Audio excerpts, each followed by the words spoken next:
Shalom Aleichem. Welcome to another, I hope, exciting Breslov research web seminar. This week it's Parshat Beha'alotcha. Parsha starts off with Hashem telling Moshe Rabbeinu to tell Aaron that when you light the candles, you should do it a certain way and manner. Light the candles. Rashi explains this was said specially or specifically for Aaron. After all, at the dedication of the sanctuary, the presidents of the tribes, each one brought a sacrifice in last week's parsha. And also, they brought a sacrifice for the sanctuary. Each one did something special. Aaron was really the de facto head of the tribe of Levi. Kohanim come from the Levium tribe. So what did he do special? Hashem told Moshe Rabbeinu, tell him that when you light the candles,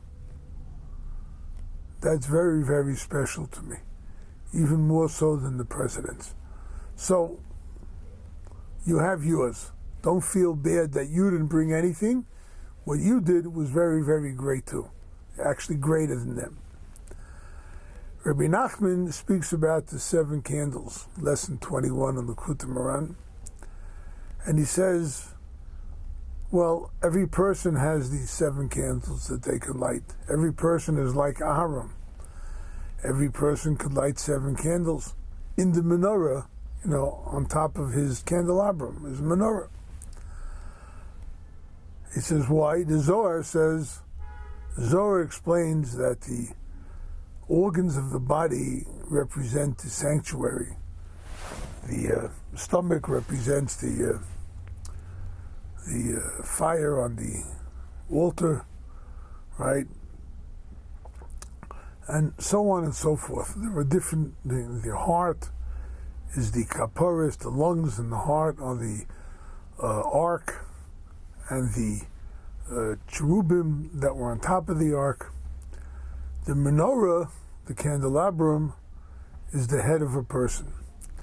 And like a menorah that has 7 lamps, so too the candelabrum of a person has 7 lamps. 2 eyes, 2 ears, 2 nostrils, and 1 mouth. 7. Rebbe Nachman teaches that every person has this candelabrum.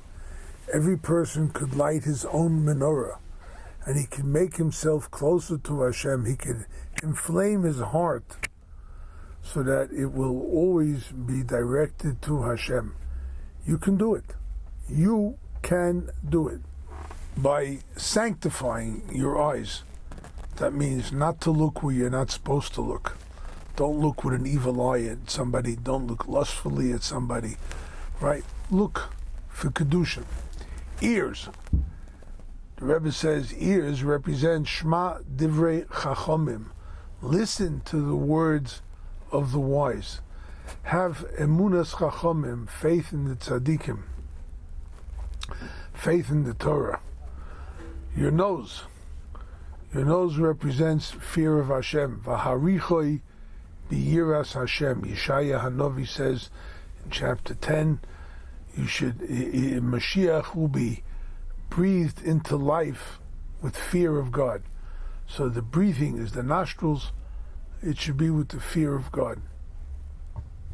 And the mouth, well, the mouth should be taught to speak words of truth. Only words of truth. Not to falsify, not to lie and cheat, and so on and so forth. Is Yerushalmi, Reb Shimon ben Yochai asked the question. Person has 2 eyes, 2 ears, 2 nostrils. Why only 1 mouth? If he had 2 mouths, he could speak twice as much Torah. He could praise Hashem twice as much. Why only 1 mouth? But then he said, look at the people and see what they say most of the time. He said, you know what?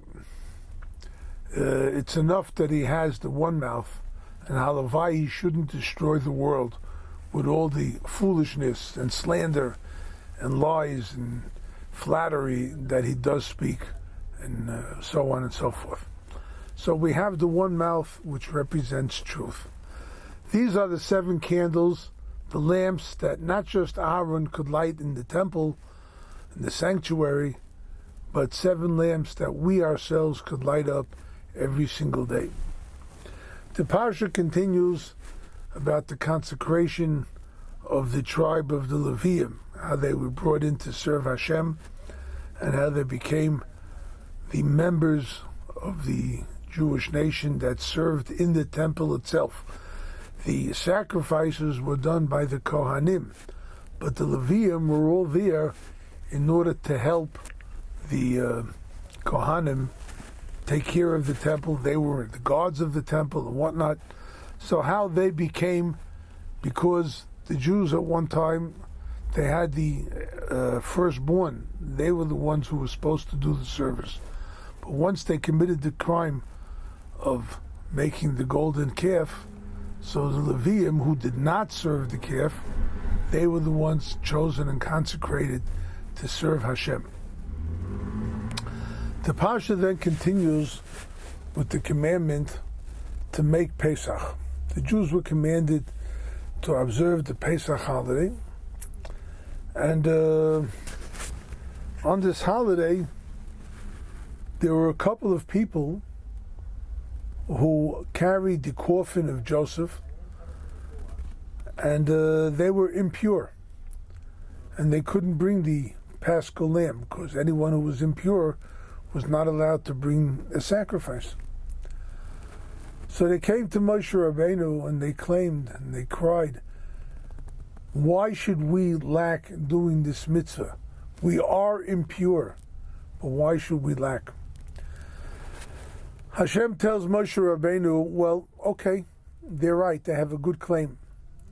So tell them I'm giving them a second chance. It's the only mitzvah in the Torah, if you look carefully, you'll find that if you don't bring the first Paschal lamb, you can bring the second one a month later. A month later. You're late, but you can bring it then. So if something held you back from doing the mitzvah at the right time, you have a chance to do it again. What is this all about? And Rebbe Nachman explains it so beautifully. He said, if you're impure, that's what happened with these people. They were impure. Or let's say you're traveling and just couldn't make it to the place where you wanted to be in time, whatever it may be. It happens. He says, a person who says to Hashem, I know I've sinned. I know I've done wrong. I know that I'm not perfect. I know that maybe I really deserve to get kicked around a lot and whatnot. But that doesn't mean I don't want to serve you, Hashem. I still want to serve you. Even though I'm not really worthy. I've messed up in my life.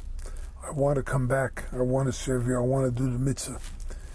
If a person were to say that to Hashem, if a person were to come close to Hashem and say, a person were to draw close to Hashem and say, Hashem, I know I messed up, but I want to do the right thing from now on. What can I do? Well, maybe you won't do first rate, but you can do a second rate. Okay, you can correct it. What you did wrong, there's a possibility to correct. And always know that, Rebbe Nachman says, that you could always come back to Hashem, you could always serve Hashem, you could always get close to Hashem. May Hashem help us that we do the job right, we recognize our shortcomings, we admit to them, and with that we will be able to go forward and rectify everything we did wrong in our lives. Amen.